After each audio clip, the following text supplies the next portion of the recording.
Hello hi అందరికీ ఈరోజు మా అత్త కొడుకు బర్త్డే.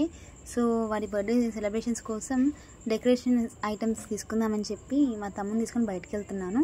ఒక 2-3 షాప్స్ తర్వాత మేము స్టేషనరీ షాప్కి వెళ్తే అక్కడ మాకు ఐటమ్స్ అయితే దొరికాయి. సో వాళ్ళు నేను చెప్పేదాన్ని బట్టి అవన్నీ ఒకే సెట్లో వస్తాయమ్మా, తీసుకుంటారా అని చెప్పేసి అడిగారు.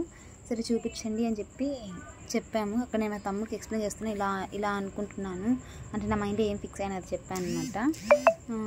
తర్వాత ఇదిగా వీడి లడ్డు వీడి బర్త్డేనే అనమాట. వాడు అక్కడ చూస్తున్నాడు ఏం తీసుకుంటున్నాం ఏంటి అని చెప్పేసి. వాడు చాలా ఎక్సైటెడ్గా ఉన్నాడు. అంటే సెలబ్రేషన్స్ అంటే పెద్ద డెకరేషన్స్ ఎప్పుడు చెయ్యము, ఫస్ట్ టైం చెయ్యాలి అని అనుకున్నాను. సో రిటర్న్లో ఆకలి వస్తుంది అంటే పిజ్జా షాప్ కనిపించింది, అక్కడ ఆగి పిజ్జా ఆర్డర్ చేసుకున్నాము. సో అక్కడ పిజ్జా తినేసి ఇంకా మళ్ళీ ఇంటికి స్టార్ట్ అయిపోయామన్నమాట.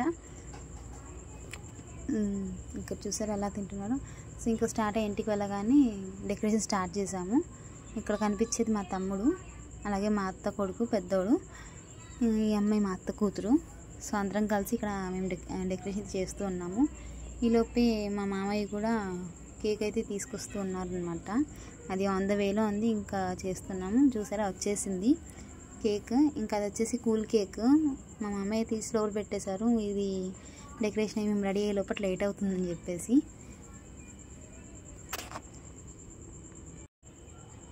సో ఫ్రిడ్జ్లో పెట్టేసి కొంచెం అటు ఇటుగా రెడీ అయ్యేలోపు నేనైతే డెకరేషన్ కంప్లీట్ చేశాను. ఏదో నాకు ఉన్న నాలెడ్జ్లో ఏదో సింపుల్గా చేశానమాట. ఎలా ఉందో కామెంట్లో కామెంట్ చేసి చెప్పండి. సో మనలాంటి వాళ్ళకి చిన్న సెలబ్రేషన్ బాగుంటుంది కదా. ఇంకా వీడైతే ఫుల్ హ్యాపీ అయిపోయాడు. మా అత్త కూడా ఆ డెకరేషన్ వాడిని రెడీ చేయడం అన్నిటికీ హ్యాపీ అయింది. వాడు ఫుల్ హ్యాపీగా బర్త్డే చేసుకున్నాడు. సో ఇక్కడ వచ్చేసి ఇంకా బర్త్డే సెలబ్రేషన్ స్టార్ట్ అయిపోయాయి. వాడి మొహం చూసారు ఎంత వెలిగిపోతుందో. కేక్ కటింగ్ కూడా అయిపోయింది.